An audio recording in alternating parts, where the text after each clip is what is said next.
Barrister Gana, so that you will begin how. The question is, how did it happen? This was not the close election that was predicted by mainstream, particularly. And I was listening to Piers Morgan 2 days ago. He said he was on phone with Donald Trump, and Donald Trump was surprised that the people of America would give him this kind of mandate. He knew he was going to win. He was confident that he could win. And he probably would have also believed that it is mainstream close election. But this was not close at all. This was a man that won almost all the swing states. He has won the Senate. It has not happened in the Republican Party for close to 2 decades. He is, if I'm not mistaken, would have won the Congress. In fact, he said during his victory speech that the American people have given him a kind of mandate that is unthinkable. So, how did he manage? What can we say? How did he manage to obtain this mandate the way he did? All right. So, Paddy, if you want to look at Trump's victory, you will not just focus on Trump. You have to focus on both Biden and Kamala. And when the Democrats lost this election was when and how Biden pulled out and handed it over to Kamala. And I said it on this show, and I was excoriated for saying it, but I said they just handed Trump the victory. See, there's something in the English language called expediency. What is expediency? Expediency is doing something contrary to principle because it is momentarily advantageous. Let me repeat that. Expediency is doing something contrary to principle because it is momentarily advantageous. Biden was expedient, and because of his expediency, he cast the death knell on the Democratic chances of victory. The American political system has evolved over time. And there's a reason why the parties have something they call a primary. A primary is a shakeup. A primary is meant to test the contested or the contesting candidates to see who is best fit to go against the other party in the general. Biden thought he could pull out, endorse Kamala, who had not been tested as a presidential candidate, and have Kamala go win. Remember, in 2020, Kamala was not even polling up to 5% of the electorate. Kamala was selected to be Biden's VP not because of Kamala's competency. Let me repeat that because this is very crucial to understand.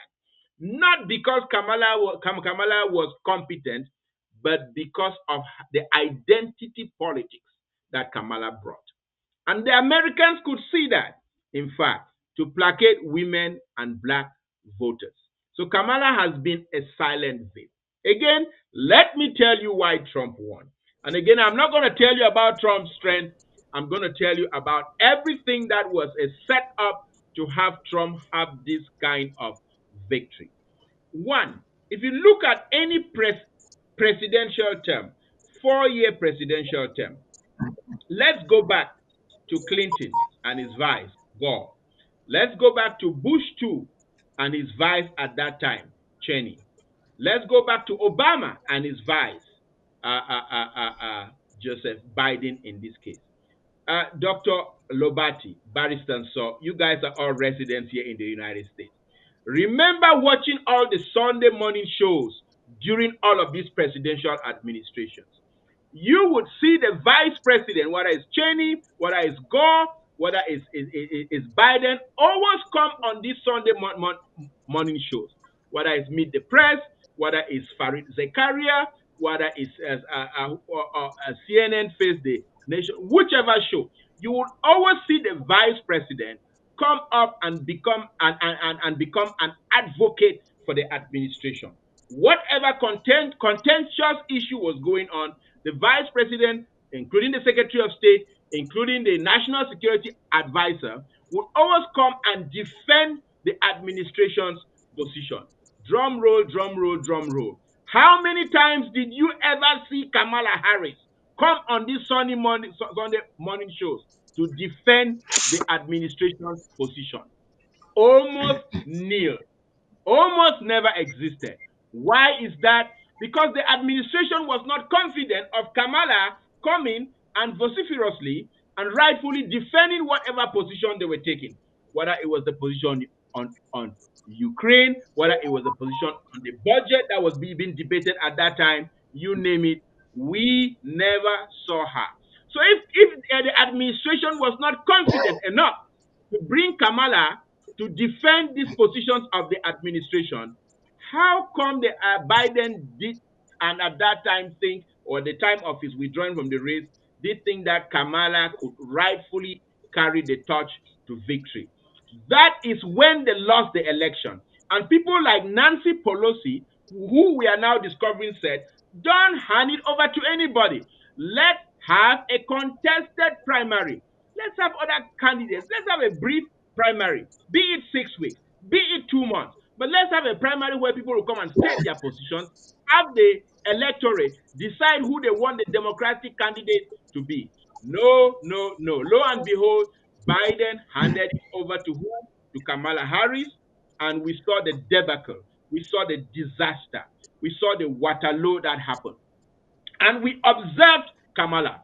And to those who could observe objectively, to those who observed the way Kamala answered questions when she was being asked, I'm sorry to say it, she left a vacuum in the minds of a lot of people.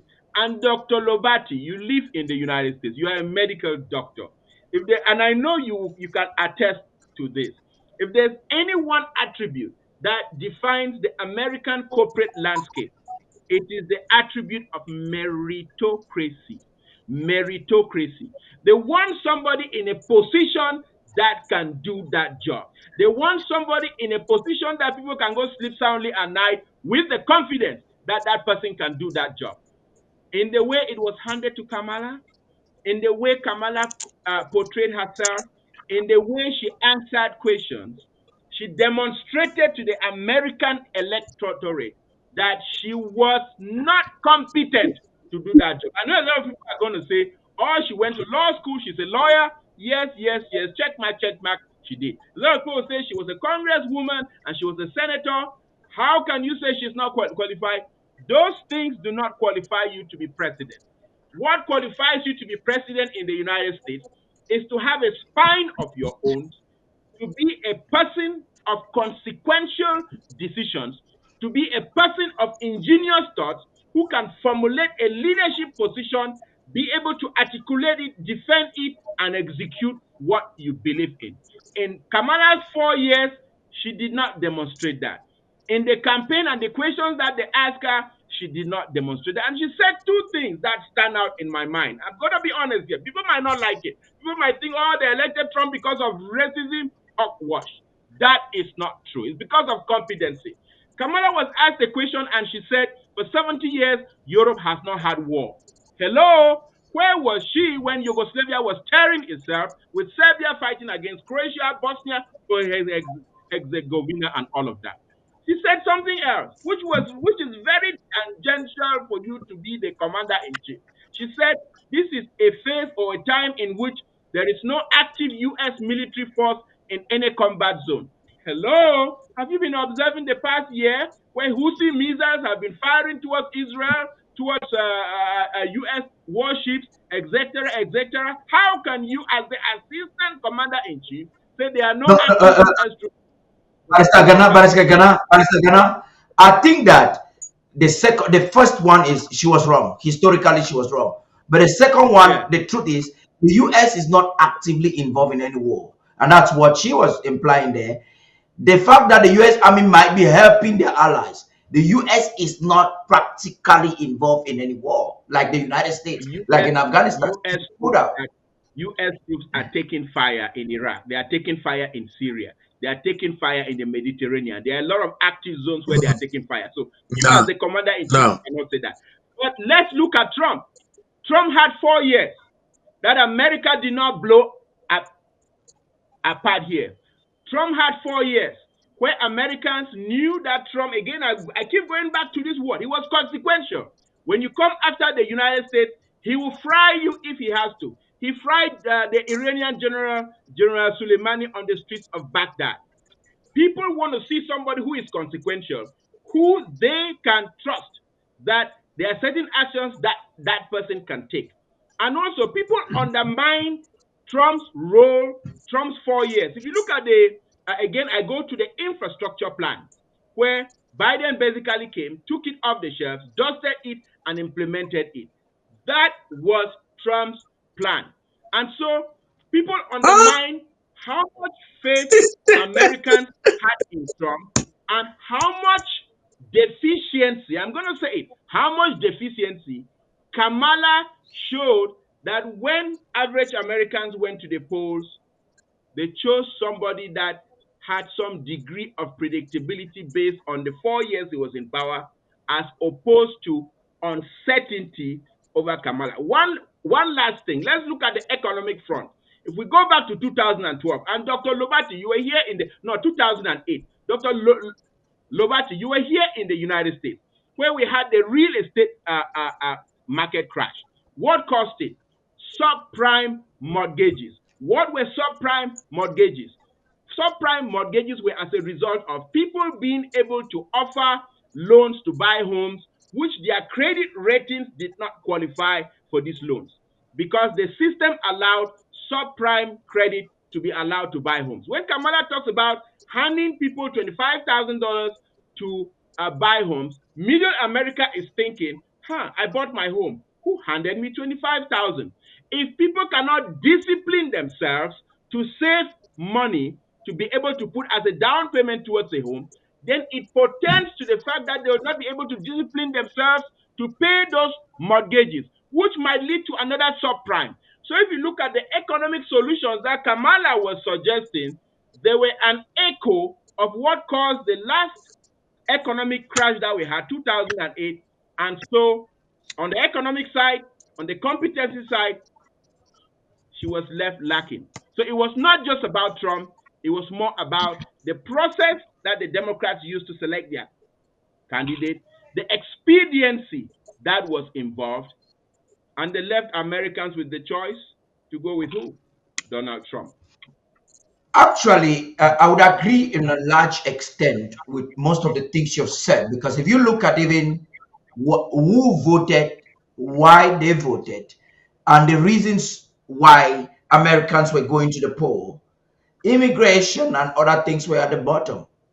The economy, the economy and trust was on top of the charts, was almost 50%. The economy, why Americans were voting, was almost 50%. So I agree. I know our panel is going to react, but let me just say a crucial issue which I haven't touched.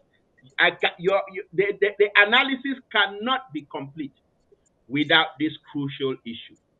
The whole Please. idea of Democrats hugging these gender identity issues. A 13-year-old child who is a boy turns out to say, "Oh, I'm just a girl trapped in a man's body." And the Yeah, Democrats that's are supporting policies that will do sex change, that will promote giving hormones to children who are still developing, children who need discipline, children who need correction. So the Democratic swing to the left, including too much of the LGBT crowd, and I'm going to say it, including too much of gender affirming issues, cause people a great pause. And if you look at Kamala, if you look at Kamala's track record in California, she was really a left wing activist when it came to LGBT issues and when it came to gender affirming issues.